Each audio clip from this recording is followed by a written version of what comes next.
A+ vision news നിങ്ങൾക്കായി സമർപ്പിക്കുന്നത് Super Absorbent Poppy's Diaper.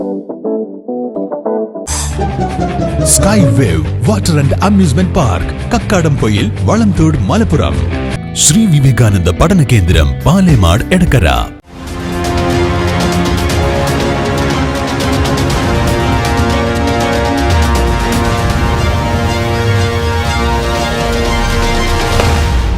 നിലമ്പൂരിൽ LDF BJP അവിശുദ്ധ കൂട്ടുകെട്ടെന്ന് മുൻ KPCC പ്രസിഡന്റ് കെ മുരളീധരൻ. നിലമ്പൂരിൽ UDF തെരഞ്ഞെടുപ്പ് കമ്മിറ്റി ഓഫീസിൽ നടത്തിയ വാർത്താസമ്മേളനത്തിലാണ് കെ മുരളീധരന്റെ ആരോപണം. നിലവിലെ NDA സ്ഥാനാർത്ഥി തന്നെ ഈ കൂട്ടുകെട്ടിന്റെ ഫലമാണെന്നും മുരളീധരൻ പറഞ്ഞു. രാവിലെ സ്ഥാനാർത്ഥിയാക്കി, ഉച്ചയ്ക്ക് BJP അംഗത്വവും നൽകി, വൈകുന്നേരം നോമിനേഷനും നൽകി. UDFന് വോട്ട് സ്വാധീനമുള്ള മേഖലകളിലാണ് NDA സ്ഥാനാർത്ഥിയുടെ പ്രചരണം. ഇത് LDFനെ സഹായിക്കാനാണെന്നും കെ മുരളീധരൻ പറഞ്ഞു. ഇവിടെ BJPയുടെ സ്ഥാനാർത്ഥിയെ പ്രഖ്യാപിക്കുന്ന, ആദ്യം പറഞ്ഞു സ്ഥാനാർത്ഥി ഇല്ല എന്ന് പറഞ്ഞു, പിന്നെ ഒരു സ്ഥാനാർത്ഥിയെ പ്രഖ്യാപിച്ച സ്ഥാനാർത്ഥിക്ക് മെമ്പർഷിപ്പ് ഇല്ലാത്ത ആളെ പ്രഖ്യാപിച്ചു. കാലത്ത് സ്ഥാനാർത്ഥിയെ പ്രഖ്യാപിക്കുന്നു, ഉച്ചയ്ക്ക് മെമ്പർഷിപ്പ് കൊടുക്കുന്നു, വൈകുന്നേരം നോമിനേഷൻ കൊടുക്കുന്നു. മാത്രമല്ല ഇന്നിപ്പോൾ BJPയുടെ ഇവിടുത്തെ അവസ്ഥ എന്ന് പറയുന്നത്, ഇവിടെയൊന്നും ഒരു സ്ക്വാഡ് വർക്കോ കാര്യങ്ങളൊന്നുമില്ല. ഞാൻ ഇന്നലെ സ്ഥാനാർത്ഥിയുടെ പര്യടനം കണ്ടു. സ്ഥാനാർത്ഥി ഒരു വാഹനത്തിൽ പോകുന്നുണ്ട്, വേറെ കാര്യമായിട്ടുള്ള ഒച്ചയാനൊക്കൊന്നുമില്ല. പക്ഷേ ചില UDFന് സ്ഥിരമായി കിട്ടുന്ന ചില കേന്ദ്രങ്ങളിൽ മാത്രം ചില പ്രചരണങ്ങൾ. കാരണം മതമേലധ്യക്ഷന്മാർ പറഞ്ഞിട്ടാണ് ഞങ്ങൾ സ്ഥാനാർത്ഥിയെ നിർത്തിയത്, മറ്റു രണ്ട് മുന്നണിയും നിർത്താത്തതുകൊണ്ടാണ് ഇവിടെ ഞങ്ങൾ നിർത്തിയത് എന്നുള്ള പ്രചരണം നടത്തുക. ഇതൊക്കെ LDFനെ സഹായിക്കാൻ നടത്തുന്ന പ്രവർത്തനങ്ങളായിട്ടാണ് ഞങ്ങൾക്ക് കാണാൻ കഴിയുന്നത്. ഇവിടെ BJPയുടെ ഇലക്ഷൻ പ്രചാരണം ഉദ്ഘാടനം ചെയ്ത സുരേഷ് ഗോപി മുഖ്യമന്ത്രിയെ പുകഴ്ത്തുകയും നേമത്തെ അക്കൗണ്ട് പൂട്ടിച്ചവർക്ക് മറുപടി തൃശ്ശൂർ കൊടുത്തു എന്ന് പ്രതിപാദിക്കുകയുണ്ട്. അപ്പോൾ മുഖ്യമന്ത്രിയെ നന്നായി പറഞ്ഞ ഒരു തെരഞ്ഞെടുപ്പ് കൺവെൻഷൻ ആദ്യമായിട്ട് കേൾക്കുക. LDFന്റെ പ്രചരണം മുഖ്യമന്ത്രി ഫോക്കസ് ചെയ്തിട്ടാണ് മനസ്സിലാക്കുക, അത് പാർട്ടി നയാണ്. പക്ഷേ ഇന്ത്യ ഭരിക്കുന്നൊരു പാർട്ടിയുടെ കൺവെൻഷനിൽ സംസ്ഥാന മുഖ്യമന്ത്രിയെ പുകഴ്ത്തിക്കൊണ്ടുള്ള പ്രസംഗവും ഈ ചില പ്രത്യേക കേന്ദ്രങ്ങളിൽ മാത്രം നടത്തുന്ന സ്ക്വാഡുകളൊക്കെ ഇങ്ങനെ ഒരു കൂട്ടുകെട്ടുണ്ട് എന്നുള്ള വ്യക്തമായിട്ടുള്ള സൂചനയാണ് ഞങ്ങൾക്ക് കിട്ടിയത്. LDFും UDFും സ്ഥാനാർത്ഥി നിർണയത്തിൽ തഴഞ്ഞ വിഭാഗത്തിന്റെ പ്രതിനിധിയാണ് തങ്ങളുടെ സ്ഥാനാർത്ഥിയെന്നും NDA പ്രചരിപ്പിക്കുന്നതായും മുരളീധരൻ ആരോപിച്ചു. സംസ്ഥാനത്ത് ഭരണവിരുദ്ധ വികാരം സജീവമാണ്. ആരുമായി കൂട്ടുചേർന്നാലും UDFനെ പരാജയപ്പെടുത്താൻ കഴിയില്ല. നിലമ്പൂരിൽ UDF ഒറ്റക്കെട്ടാണ്, മികച്ച വിജയമുണ്ടാകും. ജമാഅത്തെ ഇസ്ലാമിയല്ല വെൽഫെയർ പാർട്ടി. 2019 വരെ LDFനെയാണ് വെൽഫെയർ പാർട്ടി പിന്തുണച്ചത്. വെൽഫെയർ പാർട്ടി ഇങ്ങോട്ടാണ് പിന്തുണ പ്രഖ്യാപിച്ചത്.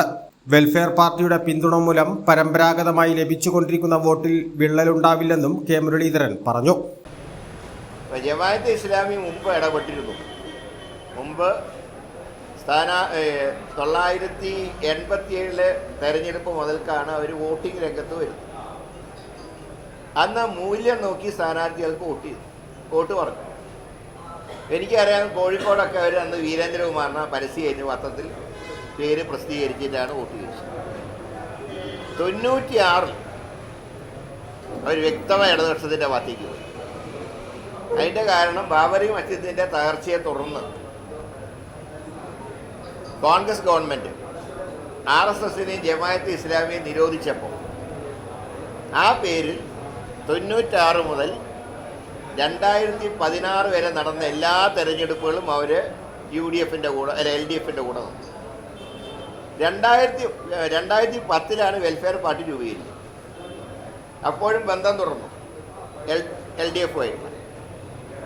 എന്നാൽ 2019 വന്നപ്പോൾ അവർ അഖിലേന്ത്യാ തലത്തിൽ തീരുമാനമെടുത്തു, കോൺഗ്രസിനെ പിന്തുണയ്ക്കുക.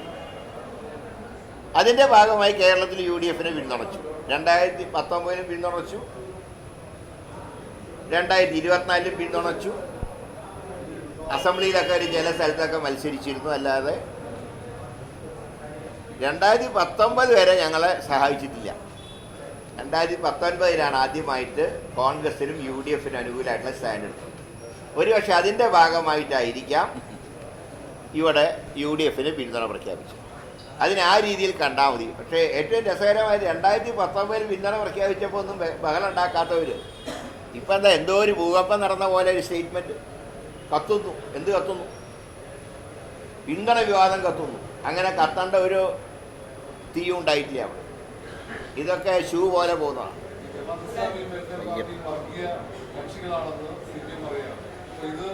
അത് 2006 പിണറായിൻ്റെ ദേശാഭിമാനി ലേഖനം പരിശോധിച്ചാൽ മതി.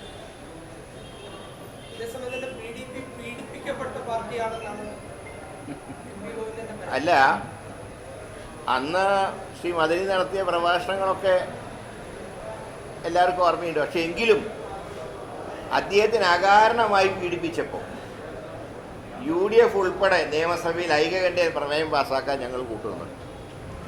യുനാനിമസായിട്ടാണ് അസംബ്ലിയിൽ പ്രമേയം പാസ്സാക്കി. കാരണം വിചാരണ കൂടാതെ ഒരാളും ശിക്ഷിക്കാൻ പാടില്ല എന്ന് നയത്തിൻ്റെ അടിസ്ഥാനത്തിൽ.